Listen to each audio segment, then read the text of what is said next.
ọkụ mana ọkụ na-arụ ya mana ọkụ daa ibike ọ dịka ọnyụla anyụ mana ife agụ jemile dị ya na mba aka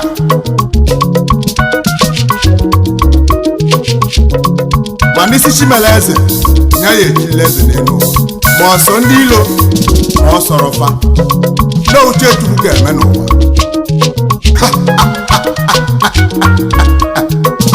eyi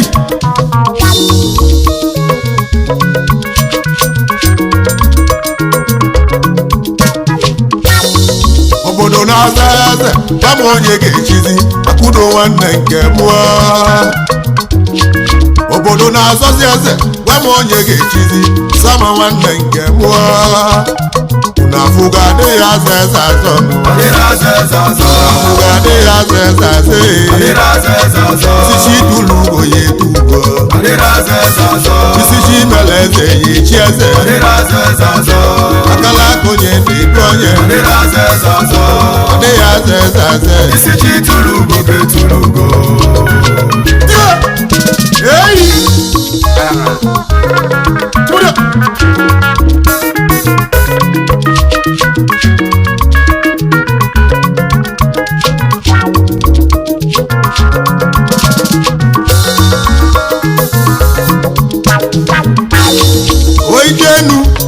ijenu ebuka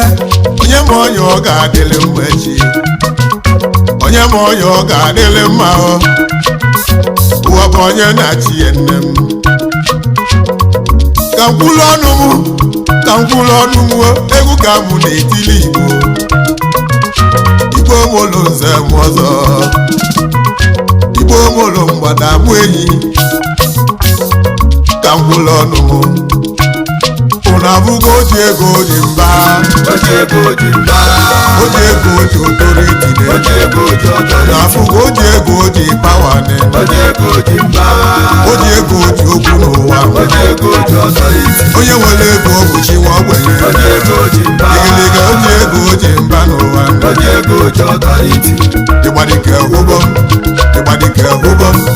ịgbadike hụbọm tụmọdị ya kaina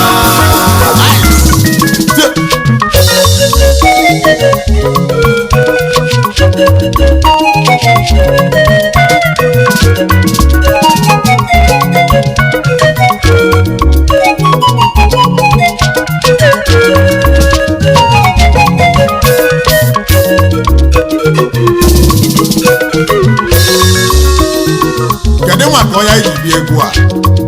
ọ bụ maka Uchenna Samuel Anukwu Ogbuebi Sama onye Nteje Aborgu the CEO Akudo Charity Foundation dike a na-anala ike nke izizi na New Delhi, India Ekwueme na Chicago the US boss ọga ndị ọga onye Nteje Aborgu ile onye akwụli ọba onye ibite Nteje Aborgu n'alụ Igbo mụrụ mụ dị na onye na-ekwuli Uchenna Anukwu Sama Ogbuebi ịgbamụ na-ekwulu oge ịgbamụ bịa n'obi gị Sama nwanne m ọchị mere eze n'elu oru obodo bịa n'ụlọ ọnụ m Igbo bụ Igbo bịa n'ụlọ ọnụ m ọra na eze bịa kwalie m Igbo bụ Igbo bịa n'ụlọ ọnụ m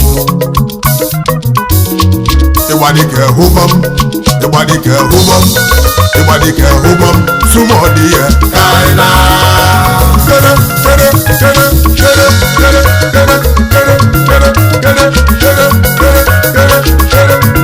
ịgwa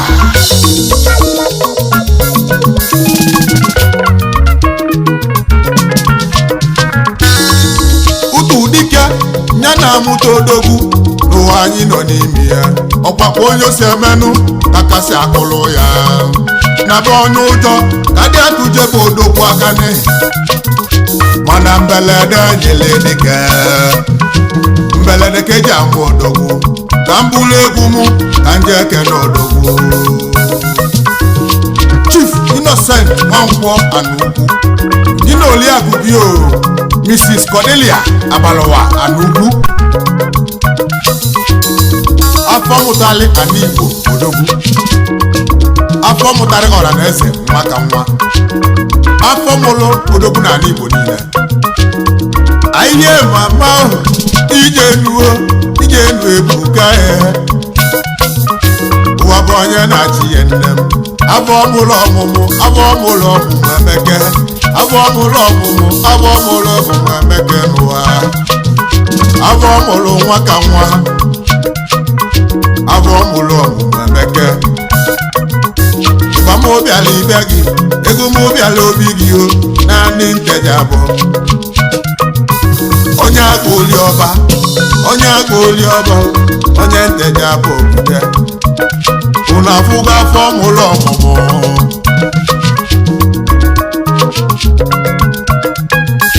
onye agba oli ọba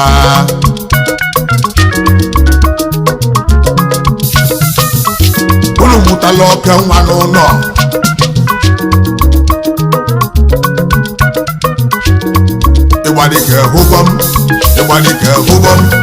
ịgbadike hụbọm sumọdị ya daina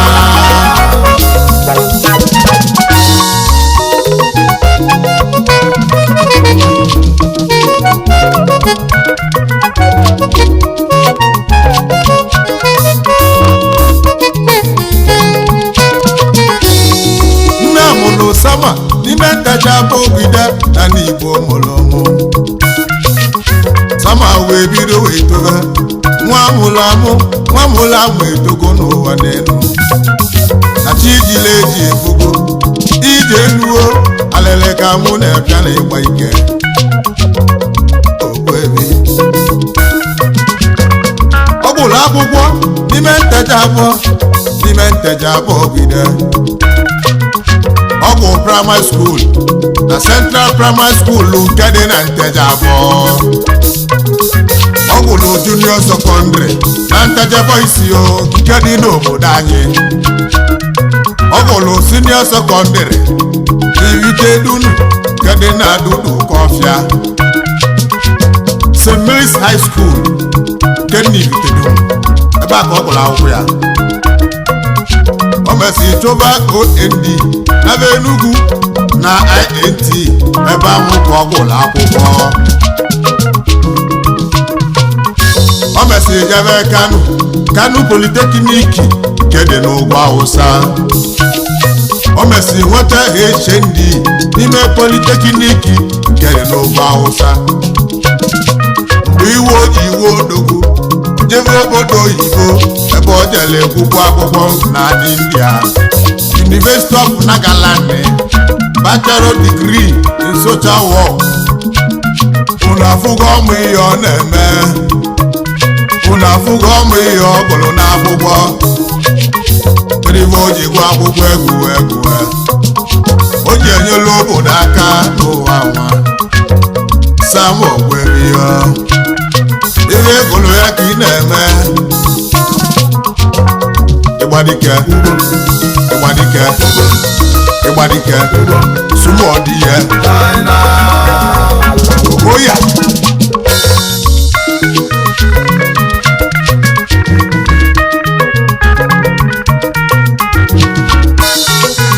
Sama kwuru okwu si justice anywhere is justice everywhere onye ka dike juru agụkwụ akwụkwọ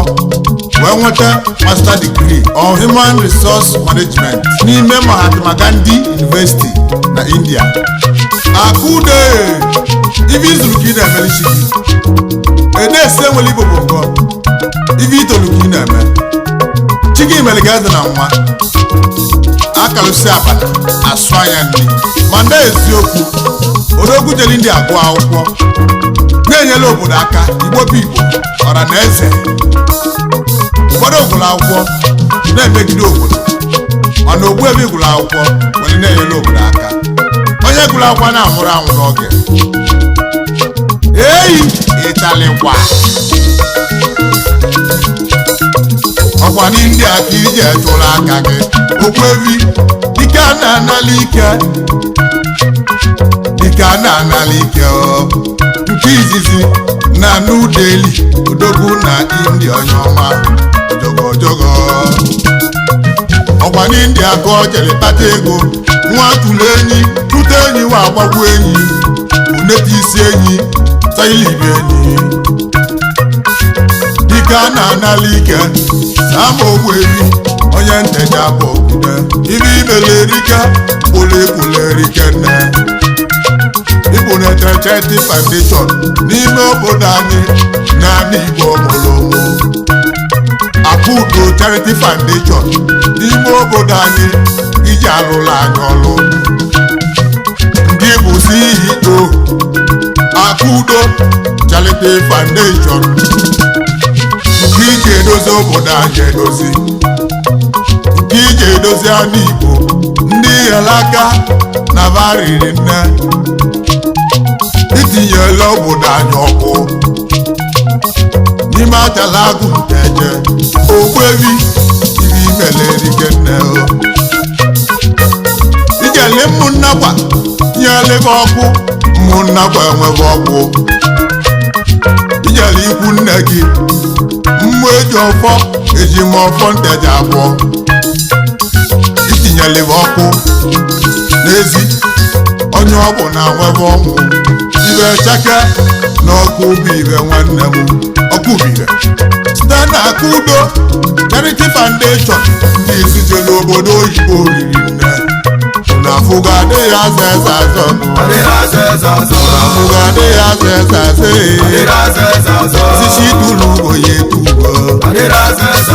isi mele eze ya echi eze akala aka onye na-edu onye adịghị aza eze azọ isi chi tụrụ ugo ka etụrụ ugo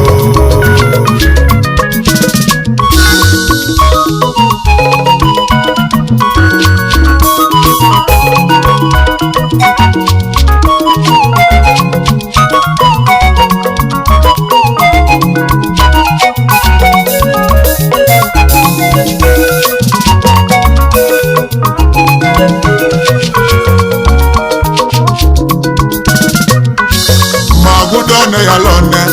ibe imele erike Akwụdo Nteje Aborgu okwu ụkpọrọ nwa ogbenye bụ ụgwọ ọma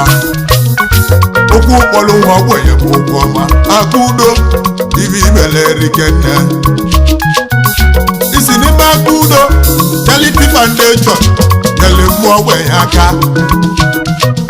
mmadụ 180 nyere scholarship n'ime Akwụdo Charity Foundation Akwụdo Charity Foundation udu unu nọ na-ede n'ụwa ibe unu mere erike nye ka anyị ji egwulu unu mmadụ 370 unu nyere ego n'ụlọ ọgwụ dị na Nteje Aborgu na maternity dị na Nteje Aborgu mmadụ 370 unu nyere ego tebe anwụwa nwa na nwa bụ nwa ọra onye mụsa nwa nya bụ n'ụgọ nya dụrụ nwa ya naba na nwa bụ nwa ọra dị n'ụwa n'Igbo n'ime ya anị Nteje bụ anị mmụọzi n'ụwa anị Igbo bụ anị agọzili agọzi ya ka Chukwu ji n'elu anya ọ bụzi anị nwere obi salị ya ka o ji n'elu anya onye ego ogele dị mma When Esther Anukwu education madam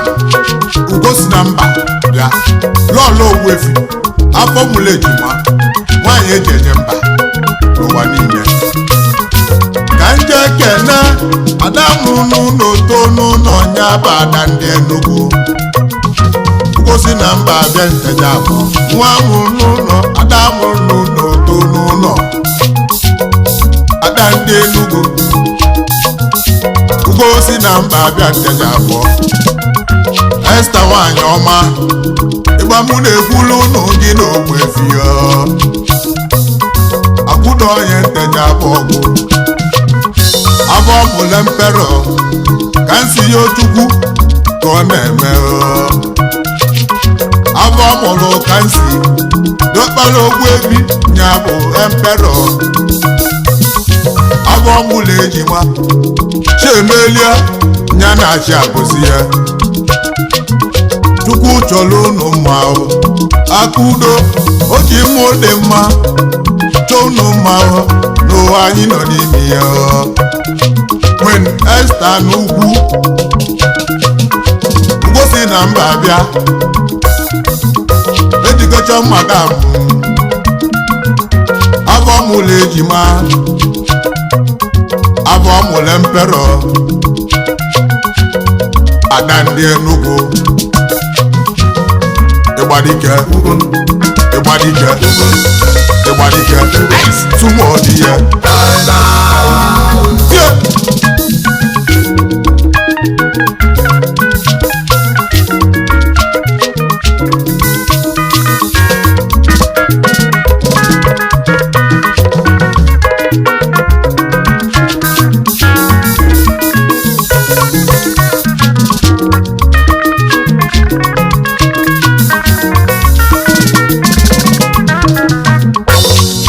Akudo ọsị m kenele ihe ụmụnne ọfụrụ n'anya n'ụwa izuka mma na ndị ojiji onye ekele ije nyadulu nwanne ya onye ekele ije n'elu ụwa nyadulu nwanne ya izuka mma na ndị ojiji nwanne ozu na-awụ ozu arụ Akudo ka ndị ekene Mr. Richard Chinoso Anugu the CEO Black and Dutch Authors USA na America ka ị na-atụ aka gị gị na oliakụ Mrs. Joy Caroline Anugu ugogbe eji afụ ụzọ onye ọcha bịara ụwa n'oji ada ndị America Chukwu na nso Igbela mpa na-enyi gbachi imele eze na Abọgide landlord na Abuja igwe elu naanị Nteje Aborgu Chukwu na nso ọchị imele eze na abụọ iso n'ive eji eje mba nata iso n'ive eji mmalụ obodo amali Chukwu na nso ọchị imele eze na iso n'enyi ya Igbela mpa dị enyi igiligi gbamụ na-egwulu oge ya odogwu gbamụ na-egwulu oge ndị na-okwu ebi gị na ụmụnne gị ya Akudo kpamkpam ma egwu dịkwa ọnụ ụbịa n'eluigwe onye egbula egwu egwu nwanne m igiliga igwe elulu elu ozi igbo ndụ na-ene ya igwe Chileze na nwa ọ bụ gị na ọya na-azụ n'ụwa nwa Ịgbadike tụmọdị ya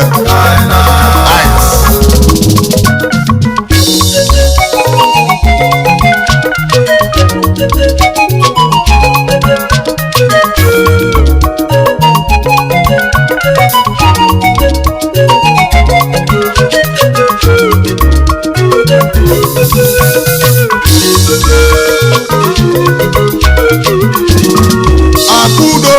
ọsị m kenele ihe ọchị imele eze na Abọgide mbuze niile Eliana ọchị imele eze na abụọ ịma nwanne m onye Nteje Aborgide onye Agbaoli ọba ịma Lagos Mr. Emmanuel Ọchukwu Anukwu onye Nteje Aborgu onye Agbaoli ọba onye Mụnnakwa odogwu na India Managing Director Great Land Agency PVT India Asia Connect daalụ mekwuya daalụ mekwuya daalụ idia ịmanwa Chukwu obi agbalị egwu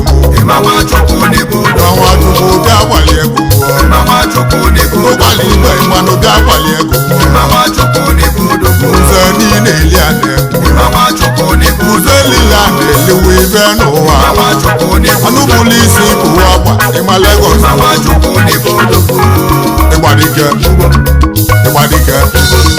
Ịgbadike sụmodi ya kweke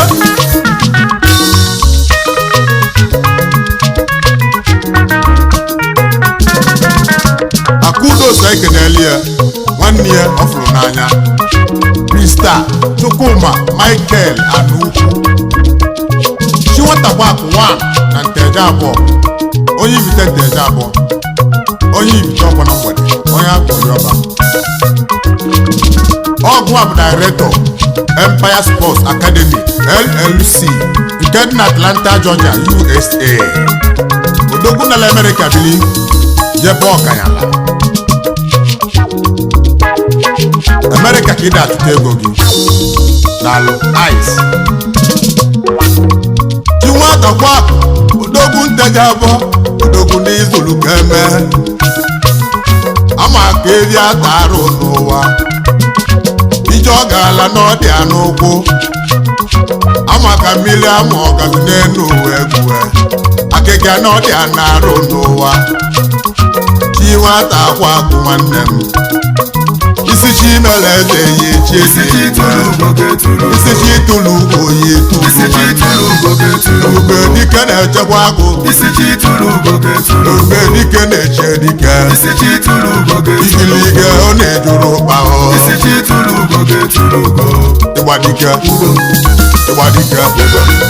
ịgbadike sumodi ya tie esi aba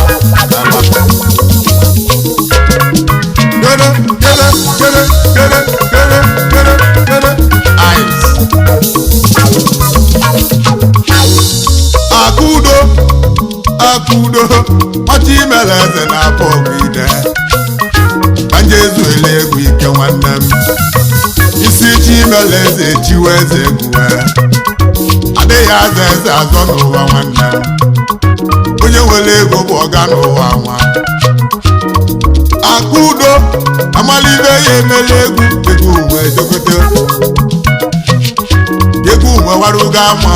n'ime Nteje Aborgu ide naanị Igbo mụrụ mmụọ n'iru ka anyị na-aga n'ụwa nwanne m akudo na ihe adịka echi nwanne m akudo ije udo n'ụwa nya ka anyị na-eje n'ụwa egwuwe ndị dịka iji ebi elu nwanne m o ji ego o ji pawa egwuwe o ji ego o ji okwu n'ụwa nwa ụna abụgo o ji ego o ji pawa egwuwe onye ji ego o ji otorito onye ji ego ya echi eze n'ụwa onye ego o ji okwu n'ụwa nwa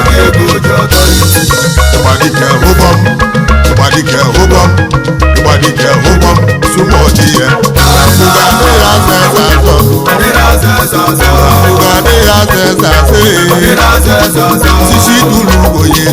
isi chi tụrụ ugo ya etu ugo